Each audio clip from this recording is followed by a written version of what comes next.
সবাই কথা শোনা দরকার ছিল, শুনে ভালো হতো। আলহামদুলিল্লাহ, আমরা আমাদের সভাপতি মহোদয় সিটি কলেজের কাজে সামনে রেখে আমি কিছু পরামর্শমূলক কথা বলতে চাই, সাংবাদিকের উদ্দেশ্যে কিছু কথা বলতে চাই। সম্মানিত ভাইরা, আমি ব্যক্তিগতভাবে সিটি কলেজে কাজ করিনি, কিন্তু শিবিরের সহশাখা সভাপতি থাকার কারণে এখানে আমাদেরকে পরিচালনা করতে হয়েছে। এখানে দায়িত্বশীল যারা ছিলেন তাদেরকে হ্যান্ডেলিং করা লাগছে। সেই সময় আমরা আমার ব্যক্তিগতভাবে কিছু অভিজ্ঞতা আছে, সবটা মিলায়ে কিছু শেয়ার করবো, কথাবার্তা বলে পরামর্শ কথা বলে শেষ করার চেষ্টা করবো। সম্মানিত ভাইরা, আমরা বর্তমান প্রেক্ষাপটে ইসলামী আন্দোলনের সাথে যারা আছি, আসলে এই পরিবেশ দেখে আমাদের উৎসাহিত হওয়া দরকার, অনুপ্রাণিত হওয়া দরকার। আমরা এরকম কারো মনে করার সুযোগ নেই যে জামাত ইসলামী আগামী দিনে বিরোধী দল হিসাবে ভূমিকা রাখবে। এরকম চিন্তা, দুর্বল মানসিকতা তাদের আছে, পরিহার করতে হবে। আমরা আমাদের মানসিকতা এরকমই হবে, আগামী দিনে রাষ্ট্র পরিচালনা অবশ্যই জামাত ইসলামী ভূমিকা রাখবে ইনশাআল্লাহ। এবং রাষ্ট্রীয় ক্ষমতায় আল্লাহ চায় তো ইনশাআল্লাহ জামাত ইসলামী আগামী নির্বাচনের মধ্য দিয়ে রাষ্ট্রীয় ক্ষমতায় আসবে ইনশাআল্লাহ। আপনারা 91 সালের ইতিহাস যারা জানেন, আমাদের সরকারি সারা আছে তারা জানেন, ওই সময় যখন এরশাদ সরকারের পতন হয় 90 দশকে, এরপরে তৎকালীন সময়ে আওয়ামী লীগ ছিল সুসংগঠিত, আর বিএনপির অবস্থা এমন ছিল যে 300 আসনে তারা নির্বাচন দিবে, তাদের প্রার্থী দিবে নির্বাচনে, এরকম অবস্থা তাদের ছিল না। কিন্তু সে সময় আওয়ামী লীগ তাদের সুসংগঠিত অবস্থা থাকার কারণে আওয়ামী লীগ মনে করছিল যে আমরা রাষ্ট্রীয় ক্ষমতায় চলে আসছি, এবং তারা কে কোন মন্ত্রণালয় নেবে, কে কোন মন্ত্রিত্ব নেবে, এই ব্যাপারে তারা অনেকটা ফাইনাল করে ফেলছিল। আর অন্যদিকে বিএনপি তারা মনে করছে যে আমরা আসলে কি হবে, সরকারের প্রার্থী দিতে পারছি না। কিন্তু জনগণ কিন্তু যথার্থ সিদ্ধান্ত নিয়ে 91 সালের নির্বাচনে বিএনপিকে 120টা আসন দিয়ে দিয়েছিল, আওয়ামী লীগকে দিয়েছিল মাত্র 80টা আসন। পরবর্তীতে জামাত ইসলামের সহযোগিতার মধ্য দিয়ে সে সময় রাষ্ট্রীয় ক্ষমতায় কিন্তু বিএনপি গিয়েছিল। এই জন্য আজকে অনেকে এরকম মনে করতে পারে সাতক্ষীরায় তো আমরা ভালো আছি, কিন্তু অন্য জায়গায় দুর্বল। আসলে এখন দেশের প্রেক্ষাপট, মানুষের যে অবস্থা, মানুষের চিন্তা চেতনা, সেটার মধ্য দিয়ে আমরা এটাই ধারণা করি যে আসলে এই চিন্তা ভুল। সকল জায়গায় দেখেন, কিছুদিন আগে কিশোরগঞ্জের মতো জায়গায় সমাবেশ হলো, সেখানে সমাবেশ কিন্তু লোকবল উপস্থিতি। গোপালগঞ্জে দেখেন আমাদের ভাইরা শোডাউন করছে, সেখানে আপনারা ফেসবুকে দেখতে পাবেন, সেখানে কিন্তু আমাদের জনসমর্থন কিন্তু কম নয়। এই জন্য আমরা আশা রাখি আগামী দিনে মানুষের কাছে জামাত ইসলামের আস্থা তৈরি করেছে, বিশ্বাস তৈরি করেছে। আমাদের সম্মানিত আমির জামাত সারা দেশে সফরের মধ্য দিয়ে মানুষের কাছে যে গ্রহণযোগ্যতার সমর্থনকে নিয়ে দিয়েছে, তৈরি করতে পেরেছে, এর মধ্য দিয়ে অবশ্যই আগামী দিনে রাষ্ট্রীয় ক্ষমতায় বাংলাদেশ জামাত ইসলামী আসবে ইনশাআল্লাহ। সম্মানিত ভাইরা, আমি আমাদের এ পর্যায়ে আপনাদের কলেজ সংক্রান্ত কিছু বিষয় আমি আসলে বলতে চাই যে সাতক্ষীরার মতো জায়গায় কেন ছাত্র শিবিরের সিটি কলেজের কাজ দুর্বল থাকবে, এটা কিন্তু মেনে নেওয়া যায় না। কি কারণে থাকবে? থাকার কোনো কারণ আমি দেখি না। এখানে কি সহযোগিতা লাগবে? সকল বিষয় সহযোগিতা করার জন্য দেখেন, এই সিটি কলেজের যত আমাদের মাইন্ডের স্যার আছে, শিক্ষক আছে, অন্য জায়গায় কিন্তু নাই। আপনি গভর্নমেন্ট কলেজে যান, এত কিন্তু আমাদের মাইন্ডের টিচার কিন্তু সেখানে নাই। আপনি সিটি কলেজের অন্যান্য সহযোগিতার প্রয়োজন। এখনকার জামাত ইসলামী আর আগেকার জামাত ইসলামী বহু পার্থক্য আছে। সাতক্ষীরা শহর শাখায় মনে করেন যে আপনারা শহর শাখায় এখানে কাজ করেন, শহরের এখন জামাত ইসলামী নেতৃবৃন্দ যারা আছে তারাই কিন্তু ছাত্র শিবিরের দায়িত্বশীল ছিল। এ কারণে শিবিরের প্রতি আমরা অনেক বেশি উদার, আন্তরিক, এবং শিবিরকে আমরা সকল বিষয়ে সহযোগিতা আমরা করতে চাই। অর্থনৈতিক ভাবে, অন্যান্য শ্রম দিয়ে, মেধা দিয়ে আপনাদের এখানে এসে সকল বিষয়ে আমরা সহযোগিতা করতে চাই। তাহলে কেন এই সিটি কলেজের কাজ দুর্বল থাকবে? দুর্বল থাকার কোনো কারণ আমি লক্ষ্য করি না। এই দুর্বলতা কাজগুলোকে আমাদেরকে সামনে দিকে আগাতে হবে। সেই জন্য আমি মনে করি 1 নম্বর যেটা আমাদের কাজ করতে হবে, আমাদের এই কিছু জিনিস দেখে শিখতে হবে। সেটা কি? দেখেন ঢাকা বিশ্ববিদ্যালয় এখন কিভাবে কাজ করছে। আলহামদুলিল্লাহ, আমরা আসলে মনে করতাম যে ওই দিনে ইসলামিক বিপ্লব বাংলাদেশে হয়ে যাবে যেদিন ঢাকা বিশ্ববিদ্যালয় ইসলামী ছাত্র শিবির ওপেনলি কাজ করতে পারবে, সেই দিন সেই প্রেক্ষাপটে বাংলাদেশ ইসলাম বিপ্লব হয়ে যাবে ইনশাআল্লাহ। এটা আমরা মনে করতাম, এবং এখনকার প্রেক্ষাপটে কিন্তু আমরা দেখতে পাচ্ছি ছাত্র শিবির ওপেনলি ঢাকা বিশ্ববিদ্যালয়ে কাজ করছে, আলহামদুলিল্লাহ। এই সম্ভাবনাকে সামনে রেখে আমরা মনে করছি অবশ্যই আগামী দিনের আমাদের ভবিষ্যৎ অনেক উজ্জ্বল। সম্মানিত ভাইরা, ঢাকা বিশ্ববিদ্যালয়ে একটা মেডিকেল ক্যাম্প হলো, ফ্রি মেডিকেল ক্যাম্প। ছাত্রছাত্রীদেরকে সকলকে, হিন্দু মুসলমান থেকে শুরু করে সকলকে সেখানে কি করা হলো, সেখানে আপনাদের ফ্রি চিকিৎসা, ঔষধ দেওয়া থেকে শুরু করে এই কার্যক্রমের মধ্য দিয়ে বিরাট একটা সাড়া পড়লো। কিছুদিন আগে দেখা গেল গরম বেশি, ভালগুলোতে সুপেয় পানির ব্যবস্থা করা হলো। এখন তাকে নিজের সবাই কি করছে, গরু কয়টা কোরবানি করবে, কয়টা স্টকে আছে, বিশ্ববিদ্যালয় সভাপতি সবার মাঝে বলতে চায় না, বলছে এই জিনিস আমি বলতে চাই না। তারপরে সাক্ষাৎকার নিচ্ছে, বলছে আমি এটা বলতে চাই না। তারপরে কয়টা সিরিয়ালে আছে, 3000 5000 লোকের খাওয়ানো শেষ, এরপরে গরু এখন স্টক আছে, লাখের সাথে সাথে জবাই করা হবে। সকল কর্মকর্তা কর্মচারী, বিশ্ববিদ্যালয়ের যারা এই প্রশাসনিক কাজে নিয়োজিত, তারপর ছাত্রছাত্রী, হিন্দুদের জন্য আলাদা ব্যবস্থা করা হয়েছে, হিন্দুদের জন্য খাসির ব্যবস্থা আলাদাভাবে করা হয়েছে। এই যে আয়োজনগুলো, এর মধ্য দিয়ে সাধারণ ছাত্রদের কাছে কিন্তু এমনি মেসেজ পৌঁছে যাচ্ছে, দাওয়াত পৌঁছে যাচ্ছে এই সামাজিক কাজের মধ্য দিয়ে, এবং এর মধ্য দিয়ে কিন্তু সেখানে আলহামদুলিল্লাহ সফল বড় হচ্ছে। এবং আমি বিশ্বাস করি আগামী দিনে যদি ডাকসু নির্বাচন দেওয়া হয়, ইসলামী ছাত্র শিবির সকল প্যানেলে বিজয় লাভ করবে ইনশাআল্লাহ। এর জন্য ছাত্র শিবির কিন্তু এই কাজ করছে। আমরা বিসিবি কলেজে এখন 200 মান করে কাজ করতে পারি, আমরা পারি না। কি কারণে? এখন সভাপতিকে যদি বলা হয় আপনারা কেন পারেন না, বলা হবে টাকা নেই। আসলে টাকা কি কোনো সমস্যা? টাকা কিন্তু আসলে কোনো সমস্যা নেই। কি সমস্যা? সিদ্ধান্ত নিলে পরিকল্পনা নিলে সম্ভব। ঢাকা বিশ্ববিদ্যালয়ে যারা আছে তারা তো স্টুডেন্ট, তারা টাকা কোথায় পাচ্ছে? হাজার হাজার এই যে মানুষকে খাওয়াচ্ছে, এখানে এতগুলো গরু জবাই করা হচ্ছে, এখানে সুপেয় পানির ব্যবস্থা করা হচ্ছে, ফ্রি মেডিকেল ক্যাম্প করা হচ্ছে, কোথায় পাচ্ছে? তাদের কিন্তু একটা টার্গেট আছে, একটা পলিসি আছে, সেই পলিসির মধ্যে দিয়ে কাজ করছে। এখন যদি সিটি কলেজ মনে করে এখানকার সাবেক সভাপতি থেকে শুরু করে যত এখানে আমাদের দায়িত্বশীল সাথী কর্মী ছিল তাদের একটা লিস্ট আউট করবো, তাদের কাছে আমি কালেকশন করবো। আমি এখনো দেখি রাজশাহী বিশ্ববিদ্যালয়ে আমাদের এখানে স্টুডেন্ট আছে, বলে যে রাজশাহী বিশ্ববিদ্যালয়ে পড়ালেখা করছি, প্রতি বছর একটা বাজেট আমাদের সেখানে থাকে, সেখানে আমাদের দেওয়া হয়। কেন? আপনি রাজশাহী বিশ্ববিদ্যালয়ে পড়ালেখা করছেন, এখানে আপনাকে দিতে হবে। এটা একটা শহীদ ক্যাম্পাস, এই ক্যাম্পাসের মধ্য দিয়ে ইসলামী আন্দোলন অনেক দূরে এগিয়ে নিয়েছে, আপনি এখানে কেন দেবেন না? সবার ভালোবাসা আলোচনা দরকার থাকে। আপনি এই ক্যাম্পাসে যদি কাজ ভালো করতে চান, যে মর্যাদা সময় দিয়েছিলেন, এখানে যদি আমাদের সেই সমস্ত ভাইদেরকে ধরা হয়, অবশ্যই কিন্তু এখান থেকে অর্থ সম্ভব হবে। আমাদের সভাপতি মহাশয় চলে গেল সরকারি, এই ব্যাপারে সভাপতি শোনা যাবে, আর জনশক্তি তো কম, কিন্তু সাবেক ভাইদেরকে শোনায় লাভ দেবে। তো এই সভাপতি আসতে হবে, এই জন্য আমি এক নম্বর পরামর্শ একটা বললাম। 2 নম্বর হচ্ছে এই সামাজিক কাজের মতো আমাদের বিভিন্ন নতুন নতুন পরিকল্পনা গ্রহণ করতে হবে। এই ফর্মগুলোর সময় আমাদের সহযোগিতা করতে হবে, ভর্তি কার্যক্রমের সময় আমাদের সহযোগিতা করতে হবে। আমি কিছুদিন আগে আমাদের সাতক্ষীরার বর্তমানে যে সুপার মহোদয় আছে, এটি কিন্তু অনেক বড় অফিসার, যারা জেল করেছেন তারা জানেন যে একজন সিপাহীর কি একটা মর্যাদা, কি একটা ভাব। আর সেখানে সুপার মানে তো তার কথা নেই, সুপার শুধু মাঝে মধ্যে সপ্তাহে একদিন জেলখানা রাউন্ড দেয়, ওই দিনে একটু দেখা যায়, ওই দিনে একটু দেখা যায় রাউন্ড দেয়, তার সামনে পিছনে বিরাট বাহিনী থাকে, একটা পাত দেয় এবং তার পাশে কোনো কথা বলার সুযোগ নাই, কোন রকম একটা ভাবসা, বিশাল ব্যাপার।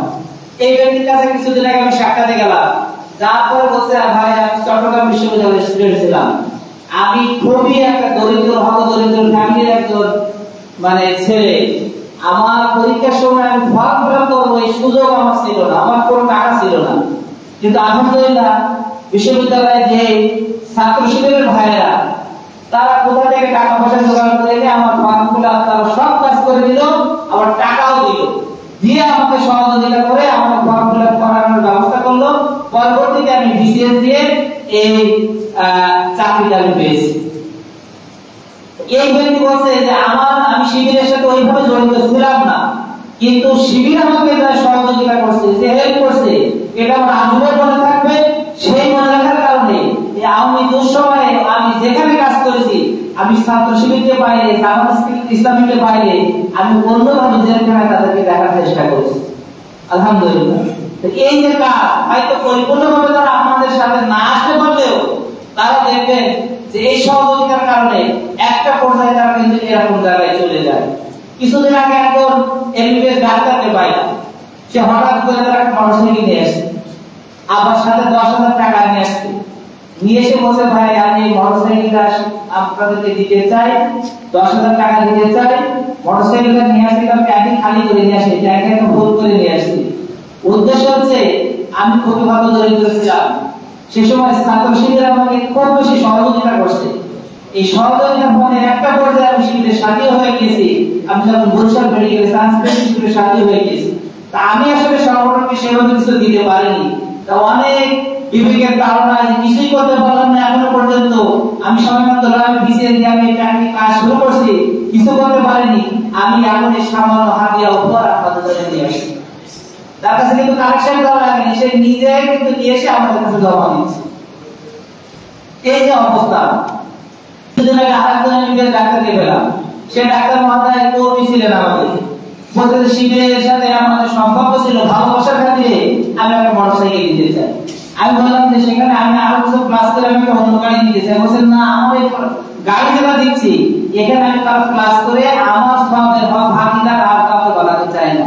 আমি এই যেটা দিচ্ছি এটা পরিপূর্ণ সব আমি দিতে চাই, এই জন্য এখানে আর কাউকে আমি ভাগ বসাতে চাই না। এই যে বিষয়গুলো এর মধ্য দিয়ে তাদের অবস্থান কিন্তু এই আমাদের সহযোগিতা করা, সামাজিক কাজ করার মধ্য দিয়ে কিন্তু অবস্থান তৈরি হয়েছে। আমি এই জন্য বলতে চাই, এখানে কাজ ভালো করার জন্য আমাদের এই সামাজিক কাজগুলো অবশ্যই আমাদের করতে হবে, সাধারণ ছাত্রদের সাথে মিশে যেতে হবে, তাহলেই কিন্তু এইগুলো করা সম্ভব। কলেজের যারা স্টুডেন্ট আছে ক্যাম্পাসে এখনো তারা কাজ করছে, এর জন্য আমাদের স্পেশাল কিছু কাজ করতে হবে। সেটা হচ্ছে আমাদেরকে বিশেষ করে জ্ঞানের ভান্ডার সমৃদ্ধ করা প্রয়োজন। একটা আমি যাব না। 2 নম্বর হচ্ছে আমাদের আমল আখলাক আরো বৃদ্ধি করতে হবে। পাশাপাশি আমি বলতে চাই যে আমাদের উত্তম আচরণ, উত্তম ব্যবহার, ভালো ব্যবহার কিন্তু করা শিখতে হবে।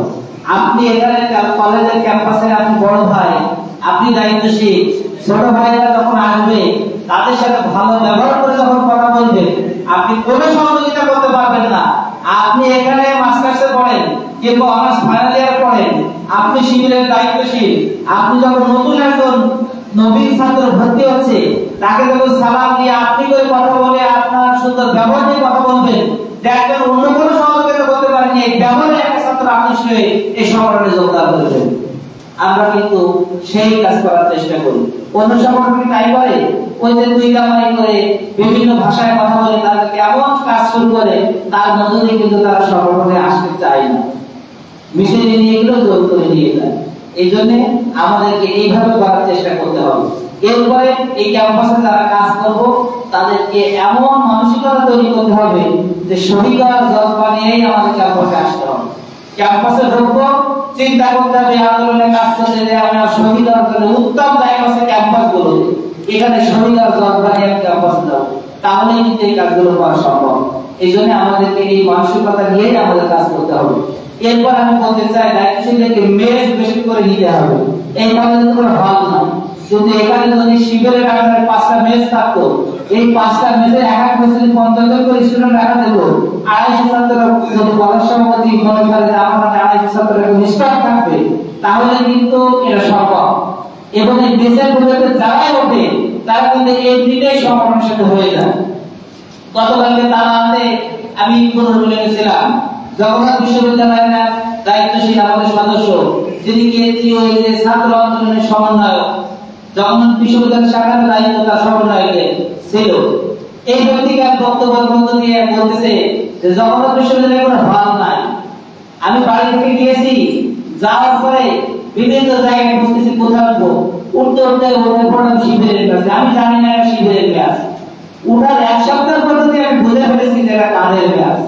তাদের কথাবার্তা, তাদের সেটআপ, তারপর দেখি তার নামাজ, এই দেখে আমি বুঝে ফেলেছি যে এটা শিবিরের কাজ। এখন উঠার পরে আর তো বাইরে হতে পারি না, কি করবো? দেখলাম এরা তো ভালো, এদের সাথে মিশলে তো আমি আমারই হচ্ছি, এদের সাথে মেশার মধ্য দিয়ে আমার চরিত্র ভালো হচ্ছে, এরা এখানে একসাথে থাকে, কেউ সিগারেট খায় না, কেউ নেশার সাথে জড়িত না, এখানে থাকে এবং সবাই পড়ালেখায় ব্যস্ত থাকে, এদের সাথে থাকলে তো ভালো। একটা পর্যায়ে কিভাবে জড়ানো যায় আমি শিবিরের সদস্য হয়ে গেলাম, আলহামদুলিল্লাহ। এই ছাত্র আন্দোলনে সে ব্যাপক ভূমিকা রাখছে। এটা কিভাবে সম্ভব হয়েছে? ম্যাচের কারণে সম্ভব হয়েছে। সে কারণে যদি শিবিরের এখানে দুর্বলতা দেখানোর কোনো সুযোগ নাই, ম্যাচ দেবো টাকা নেই, কেন টাকা নেই, টাকা আসার ব্যবস্থা হবে, কেন হবে না? আমরা সহযোগিতা করবো, সাবেক ভাইরা সহযোগিতা করবে, আমাদের সুদী শুভাকাঙ্ক্ষীরা সহযোগিতা করবে, অবশ্যই কিন্তু সম্ভব। এই জন্য এই ম্যাচটা যদি কাজ করে তোলার জন্য আপনারা চেষ্টা করবেন, তাহলে অবশ্যই এখানে কাজটা ভালো হবে ইনশাআল্লাহ। আমরা সাবেক যারা আছি ছাত্র শিবিরের এই শাখায় আমরা সবাই সহযোগিতা করতে পারবো ইনশাআল্লাহ। ইনশাআল্লাহ আমরা আমাদের সমাজে মিলে সহযোগিতা করবো ইনশাআল্লাহ। সর্বশেষ বলতে চাই, আমি সমাজে শিবিরের কথা বললাম, এখানে সাবেক যারা আছে, এখন আমি জামাত ইসলামের শহরের সেক্রেটারি, কিছু তো আমাদের কথা বলা লাগে নাকি, নাহলে আবার কেমন হয়ে যাবে, ভালো হবে না। আমি তাদের উদ্দেশ্যে বলতে চাচ্ছি যে শিবির কিন্তু একটা ট্রেনিং পিরিয়ড। শিবির কি ট্রেনিং দেয়, এই ট্রেনিং আমি খুব ভালো মতো নিলাম, আসল জায়গায় কাজে লাগালাম না, এই ট্রেনিং কিন্তু কোনো প্রয়োজন নাই, এই ট্রেনিং কিন্তু কোনো মূল্য নাই, এটা কোনো অর্থ ট্রেনিং না। সেনাবাহিনীতে যদি আপনি চাকরিতে ঢুকছেন, আপনাকে ট্রেনিং দেওয়া হলো, এই ট্রেনিং দিয়ে আপনি পরবর্তীতে যখন যুদ্ধের ময়দানে আপনাকে নিয়ে যাওয়া হবে, আপনি সেই যুদ্ধে আপনি সেখানে মানে অংশগ্রহণ করবেন না, আপনার ট্রেনিং কাজে লাগাবেন না, এই ট্রেনিং এর কোনো মূল্য আছে? সেনাবাহিনীর এত অর্থ, রাজস্বের একটা বড় অংশ, বাজেটের বড় অংশ আপনাদের পিছনে ব্যয় করে, এই সেনাবাহিনী যদি তারা যুদ্ধক্ষেত্রে কাজ না করে, তাহলে এদের বসাবসি করা লাভ থাকে। ঠিক তেমনি ছাত্র শিবিরের সাথে যারা থাকে তাদের কিন্তু ট্রেনিং দেওয়া হয়। কি ট্রেনিং? আপনাকে আগামী দিনের নেতৃত্বের জন্য ট্রেনিং দেওয়া হচ্ছে, আগামী দিনের দেশ গড়ার জন্য আপনাকে প্রস্তুত করা হচ্ছে। দেখেন এখন 300 আসনের ভিতরে ছাত্র শিবিরের কেন্দ্রীয় সভাপতি বললেই তার একটা আসন আছে, ফেসবুকে দেখেন না, ছাত্র শিবিরের কেন্দ্রীয় সভাপতির নাম আছে আগে, তাকে একটা আসন দেওয়া হচ্ছে। একদম জুনিয়র যারা, এই হাফেজ রাশেদুল ইসলাম ভাই আমাদের থেকে অনেক জুনিয়র, রাজশাহী বিশ্ববিদ্যালয়ের সভাপতি ছিলেন, পরে কেন্দ্রীয় সভাপতি ছিলেন, এই সদ্য বিদায় ওনারা ওনারা 2 না 3 জন শেষ করছে, ওনাকেও শেরপুরে আমাদের যেখানে শহীদ কামারুজ্জামান ভাই যে আসনে নির্বাচন করতেন, সেই আসনে তাকে নমিনেশন দেওয়া হয়েছে। দেখেন আপনারা ফেসবুকে দেখছেন, এটা তো দেখার কথা। এইভাবে সকলকে দেওয়া হচ্ছে, সাবেক জেলা সভাপতি পর্যায়ে লোক তাদেরকেও দেওয়া হচ্ছে। তার মানে আগামী দিনে নেতৃত্ব তৈরির জন্য আপনাকে ট্রেনিং দেওয়া হচ্ছে, আর আপনি বাস্তবতা মাঠে ময়দানে কাজে লাগাবেন না, এই ট্রেনিং এর কোনো প্রয়োজন নাই। সেজন্য আপনাদের উদ্দেশ্যে বলার উদ্দেশ্য এটাই যে ছাত্র শিবির শেষ করেছে, এখন বৃহত্তর আন্দোলনের সাথে আপনার কোনো সম্পৃক্ত নাই, কোনো যোগাযোগ নাই, আন্দোলন এখন সবার তেমনি। এই ট্রেনিংটা আসলে আপনি ছাত্র নেওয়ার মধ্য দিয়ে আমি মনে করি আপনি ইসলামী আন্দোলনকে ক্ষতি করেছেন। আপনার পিছনে দায়িত্বশীল শ্রম দিয়েছিল, মেধা দিয়েছিল, অর্থ ব্যয় করেছিল, এই সবগুলো ব্যর্থতায় পর্যবেসিত হয়েছে। আপনি আপনার এই ট্রেনিং এ যথাযথ কাজে লাগিয়ে পরবর্তীতে বৃহত্তর আন্দোলনের সাথে সময় শ্রম দিয়ে আপনি এখনো বায়াতের দিকে আসতে পারেননি, তার মানে হচ্ছে আপনি ইসলামী আন্দোলনকে ইনডাইরেক্ট ক্ষতি করলেন। আমার ঘরে দৈনিক লোকরা যদি তারাই যদি আগায় না আসে, তাহলে তারা সাধারণ একটা মানুষ আগায় আসবে? আমরা এখনো পর্যন্ত আমরা শিবিরকে বলি তোমরা কখন আসবা, তোমাদের কিনে আমরা কর্মী বানাবো, সাথী বানাবো। নতুন একজন ব্যক্তিকে ধরে নিয়ে সেই কর্মী রোপণ বানানো তো সহজ না। দৈনিক লোকরা বেরিয়ে আসে, তাহলে এই চমৎকার নেতৃত্ব তৈরি হবে। আগামী দিনের ভবিষ্যৎ অনেক ভালো হবে। ইসলামী সভা বিপ্লবের জন্য এরাই ভূমিকা রাখতে পারবে। আমরা দেখেছি শুধু জামাত ইসলামী যারা শিবিরের কাজ ছিল না, আমরা একটা কাজ দেই, এই কাজ দেওয়ার বলি যে এই কাজটা ভাই করে আসে, দেখা যায় তার যদি এই কাজটা করে আসে 5 দিন লাগে। আর যারা শিবিরের ব্যাকগ্রাউন্ড ছিল, সাথী ছিল, সদস্য ছিল, এদেরকে বলি যে ভাই এই কাজটা আপনি করে আসেন, 5 ঘন্টায় কাজ শেষ হয়ে যায়। কয় ঘন্টায়? 5 ঘন্টায় রোকে। আর শিবিরের ব্যাকগ্রাউন্ড ছিল না, ওরা 5 দিনেও কাজটা শেষ করতে পারে না। তার মানে এই যোগ্যতা শিবির আমাকে তৈরি করে দিয়েছে, আপনি এই যোগ্যতা যথাযথ ব্যবহার আপনি করতে পারছেন। এখানে আপনাদের কাছে অনুরোধ থাকবে, আপনারা এই ময়দানে এই সিটি কলেজ দ্বারা কাজ করেছেন, এখানে তো দুঃসময় ছিল, খারাপ অবস্থা ছিল, সে সময় আপনার ময়দানে এসেছেন শহীদ রাজবা নিয়ে, উজু করে ক্যাম্পাসে এসেছেন, মিছিলে গিয়েছেন, উজু করে শহীদ হয়ে যেতে পারি। এই অনুপ্রেরণা, এই মনোভাব নিয়ে আপনি কাজ করেছেন, তাহলে আপনি কেন এখন আন্দোলনের সাথে এসে রোপণ হতে পারবেন? শিবিরের সাথে 5 ঘন্টা সময় দিয়েছেন, সিটি কলেজের সভাপতি ছিলেন, আপনি 10 ঘন্টা সময় দেওয়া লাগছে, এখন আমাদের কোনো দিকে 3 ঘন্টা সময়, আপনি আগে 10 ঘন্টা দিয়েছেন, 5 ঘন্টা দিয়েছেন, এখন 3 ঘন্টা সময় আপনি পাচ্ছেন না। তাহলে আপনার ওই সময় কিন্তু আপনার অভ্যাস ছিল, আর এখন কেন পারছেন না? পারতে একটাই কারণ, সেটা হচ্ছে আমরা মনে করি যে আমরা পেশাগত জায়গায় একটু দাঁড়াই দেবো, একটু ব্যবসা বাণিজ্য করবো, একটু অর্থনৈতিক অবস্থা ভালো হবে, একটু দাঁড়াই যাবো, তারপরে যাবো, আসি তো মনে মনে আসি। এরকম একটা চিন্তা কিন্তু আমাদের থাকে। এই চিন্তাটা পরিহার করতে হবে। এই চিন্তা করবে শয়তান আপনার পিছনে লেগে যাবে, আপনি আর আগাতে পারবেন না। আমি ব্যক্তিগতভাবে এই চিন্তা করে আমি যখন ছাত্র শেষ হবে 2014 সালের ডিসেম্বর 7 মাসে গিয়ে জুনের দিকে, আমি তার 8 থেকে 3 মাসের আমার রিপোর্ট আসছে। আমি 8 থেকে আমার ছাত্র জীবনে থাকতে শিবিরের রিপোর্ট দেখতাম, জামাতের রিপোর্ট দেখতাম, দুইটা রিপোর্ট আমার ছিল। আমি ছাত্র হিসেবে করে আসছি, জামাতের রিপোর্ট দিছি, দেওয়ার সাথে সাথে আমার রিপোর্ট পার্টি বানাই দিয়েছে। 3 মাসের মধ্যে রিপোর্ট হয়ে গেছে। চেষ্টা করলে আপনাদের দ্বারা সম্ভব। এজন্য আসুন, আমাদের সময় অল্প, বেশি কথা বলতে চাই না, সকলকে আহ্বান জানাতে চাই। গবেষণার বিষয়ে পরামর্শ করলাম, সাবেকদের উদ্দেশ্যে কথা বললাম। আগামী দিনে একটা সফল ইসলামী বিপ্লবের জন্য আমরা সকলের ঐক্যবদ্ধ হয়ে কাঁধে কাঁধ মিলিয়ে বাংলাদেশকে আমরা বাতিলের কাছে ছেড়ে দেবো ইনশাআল্লাহ। সকলকে ধন্যবাদ। আসসালামু আলাইকুম। alhamdulillah